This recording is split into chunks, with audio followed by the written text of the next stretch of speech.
Hello, my lovelies. Today I want to talk about what makes people likable. What makes them have the kind of personality that other people are just drawn to. And no, it's not about looking good or having an extravagant lifestyle. Those things have their place, but they have very little to do with someone's likability and attractiveness. But you might ask, why should we care about being likable in the first place? Why should we worry about what other people think of us? After all, every self-help person tells us that we should focus only on ourselves. And if anybody doesn't like this version of us, they can F off. Well, first of all, that is an overly simplified point of view of the whole thing, and it can prevent your growth in a lot of areas. Yes, working on yourself is important, but yourself exists only in relation with the world. It does not exist in isolation, which means you also have to keep all of these factors in mind. Secondly, being likable completely changes how we interact with and experience the world and how the world interacts with us. Opportunities just open up to people who are more likable. You might see them getting invited to everything, having more friends, having more prospective partners, getting more promotions. And you might think this is not fair, they don't deserve it. But that doesn't make it any less true. The more likable you are, the better you tend to do in almost every area of life as compared to people who nobody wants to be around. And finally, a lot of what we perceive as our own personality, as our own self, are actually habits that we have built over time, that we have developed due to conditioning, due to interaction with friends, family, spouses, college, school, etc. And these are habits that could be making our personality less likable. Not being able to make eye contact, for example. If I talk to somebody and I'm not able to make eye contact with them, I will trust that person less. That's not a personality trait that they have. That's just a nervous tick that they have developed over time. So in this video, I want to talk about some of the most important traits that I have seen in people that I found most likable. And then I have a checklist of habits that we can work on to become more likable, to become more enjoyable to be around, and to improve our social interactions and maybe leave people better off than when we found them.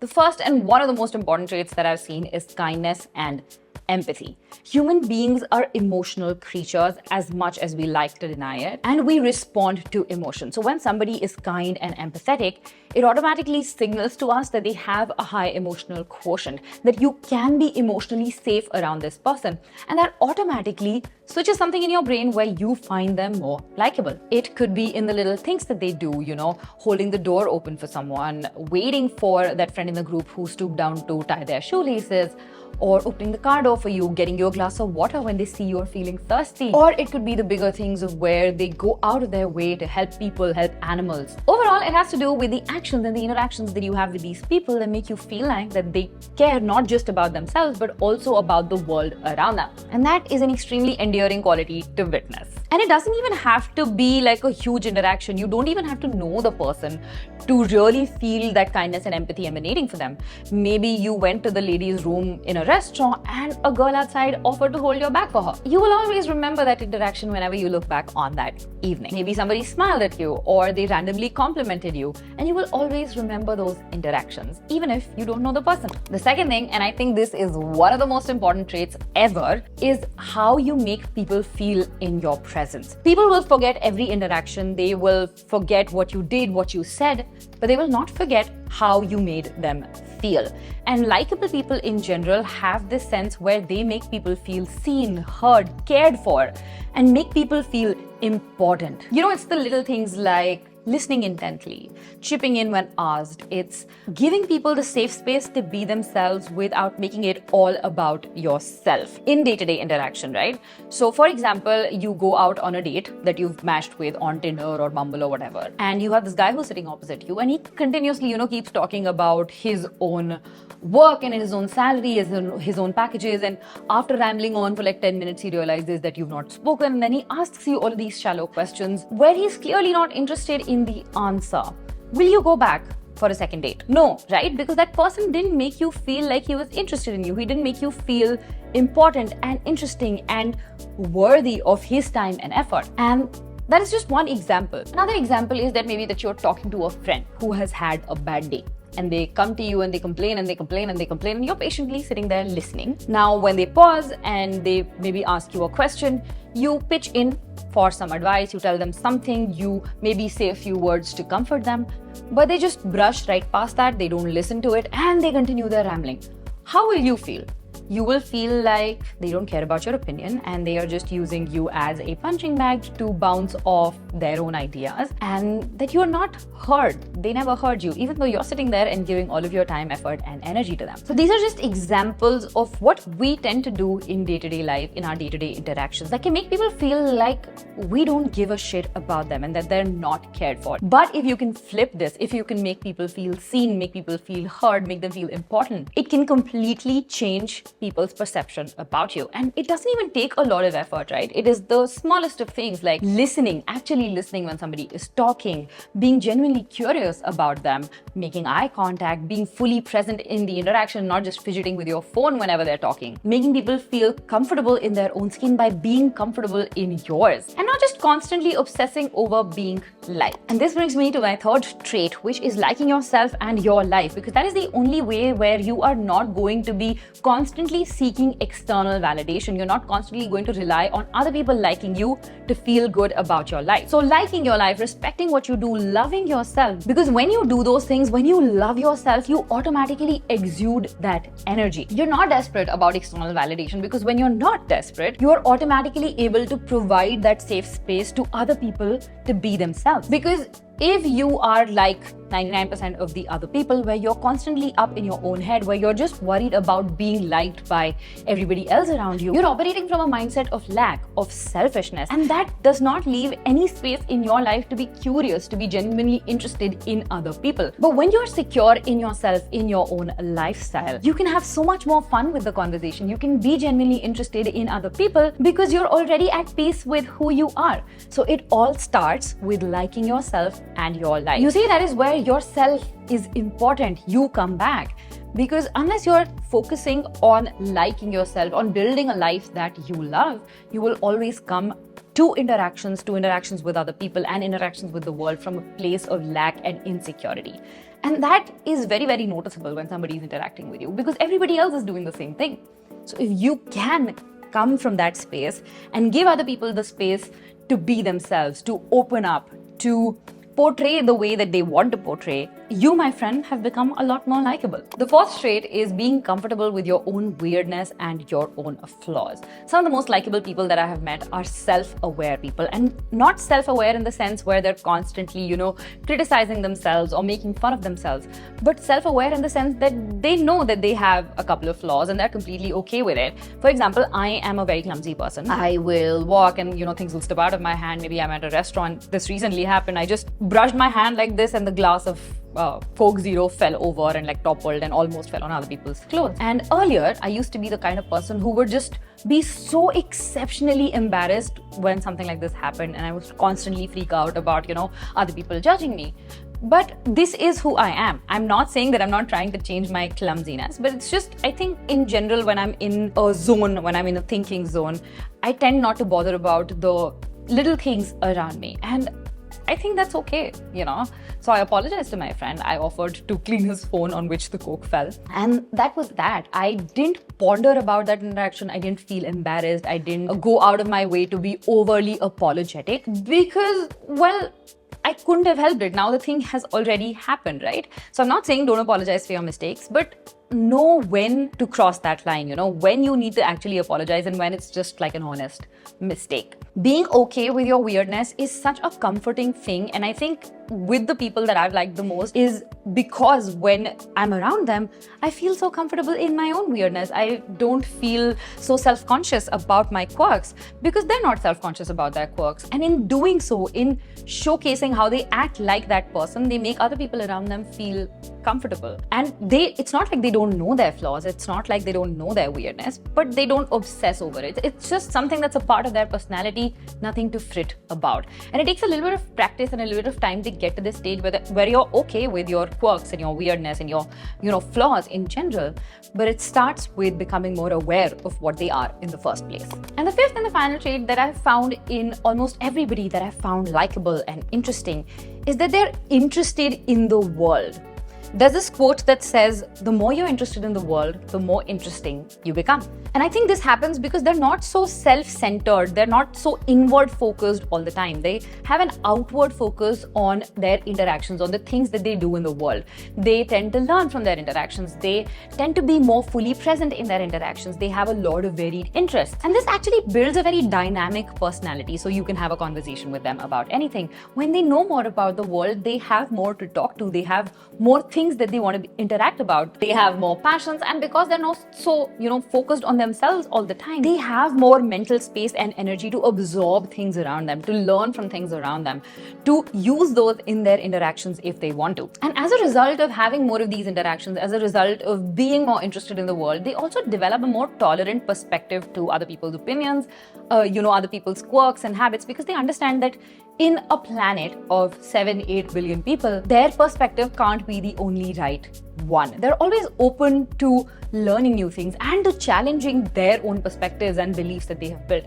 I absolutely love this quality in people, where they're willing to go out of their way to challenge what they have built so far, in terms of mindset, in terms of perspective, because that always keeps them in like a learning mode, in interested in knowing about the world, and not just focused on proving that they are in fact right. Absolutely love it. So now we come to how you can embody these traits, how you can do small things, small habits in daily life to actually become a more likable person. Initially, you might have some resistance to it. You might feel like this is not something that I want to do and this is forced. But like everything that is good in life, building a personality, building a version of yourself that you love, that other people love, takes time and takes effort, especially if you struggle with social interactions, especially if you struggle with, being liked by other people. So these are a few habits that we can all start to work on. Number one, start by observing your interactions with other people. I would suggest keeping a small notebook or like a folder in your notes app where you go ahead and notice the last 8 to 10 interactions that you have had with people. How did you talk? What was your body language like? Did you make eye contact? Did you fidget a lot? Do you usually listen or talk more? Do you ever run out of things to say? So this is a very good practice to kind of build off on. The second thing you want to do is practice active listening, which is basically being fully present when you are listening to somebody else talk, not butting in, not trying to give your opinion midway, not trying to cut somebody off mid-sentence. All of those things, just being there intently, listening to them, not just hearing the words that they're saying, but actually listening and absorbing the information that they are sharing with you.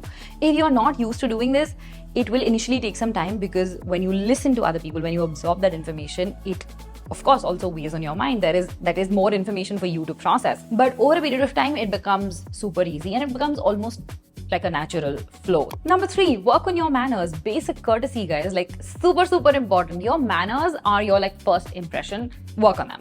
Number 4, don't cut people off mid-sentence. Let them finish before you start speaking. Number 5, work on your conversation skills. Basically, increase the range of conversations that you can have. I, for instance, can easily talk to a 10-year-old, and at the same time, I can also talk to a 70-year-old.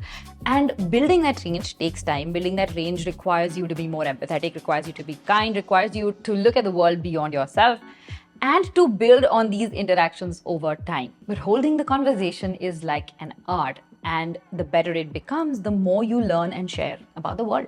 Number 6, work on your body language, your own posture, how you shake hands, what your stance is like when you're interacting with someone. Are you more open? Are you more closed off? How do you respond to people when they are talking to you? All of those things are important. And I'm going to link a few resources down below that can help you with, developing better body language, because otherwise this video is going to get too long. Number 7, and I think this is so important, is work on maintaining eye contact.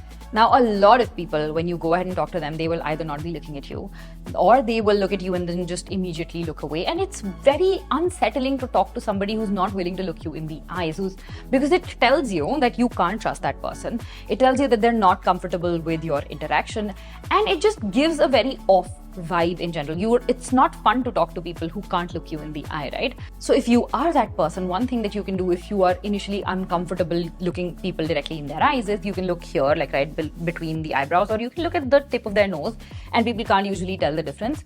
But for you, it will be slightly less uncomfortable, and then you can slowly build your way up and look them directly in the eye. Number 8 is to practice this technique called mirroring, where you basically mirror what somebody has said or mirror somebody's body language or their tonality.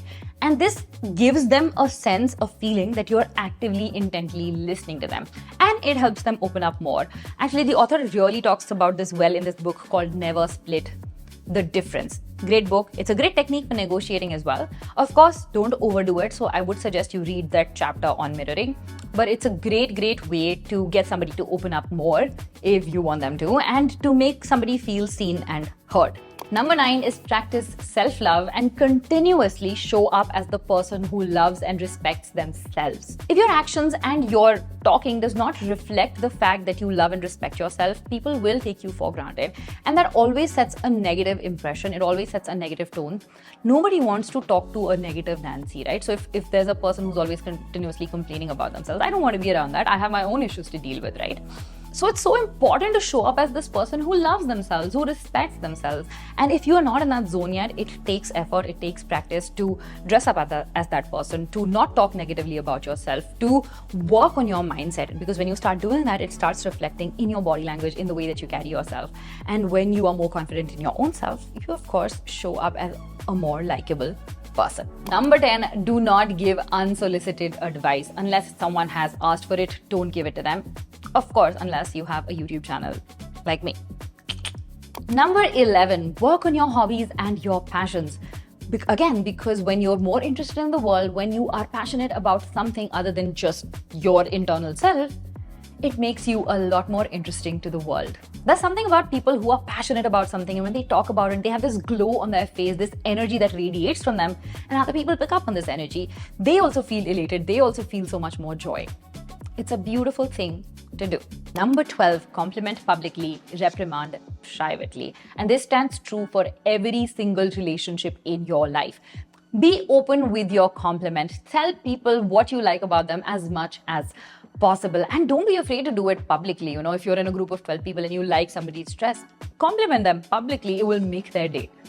But if you have something negative to say, never say that publicly. Never make somebody feel embarrassed in front of other people. Whether it's your relationships, friends, colleagues, whatever it is, go up to them privately and then tell them whatever you want to tell them. But don't be blatant, don't be rude. There's always an empathetic way to give negative news and negative feedback. Practice that. Number 13, avoid gatekeeping. Some of the most likable people in the world are also the ones that share the most. And by sharing, it's not just your material possessions, right? Whether it's knowledge, whether it's some more information that you found out. Oh, you found a new lipstick on Nykaa. Tell the world about it. You know, tell your friends about it. They would love to hear it. If they are the same skin tone, they probably might use it and thank you later. I have found that only insecure people gatekeep information because they feel that if somebody else finds it out, they will surpass them or they will not be as important. And you don't want to be that person. We don't want to be in our insecure embodiment of things. And number 14, practice being fully present in whatever you are doing. That starts with breaking that phone habit. And I have a video on that, so you should go check that out. But being fully present means that when you are doing one task, you are absolutely involved in just that task. So if you are on a lunch date with a friend, be present, talk to them, interact with them, chit chat, don't fidget with your phone. If you are working on a project or if you're in a Zoom meeting, be fully present in that Zoom meeting instead of having 10 tabs open on your Google Chrome browser and switching between each of those tasks, not having your full focus on the most important thing in front of you. The more you are present in your interactions, the more people will love to be around you because again, they feel seen, they feel heard, they feel important enough that you are giving your time and attention and energy to them.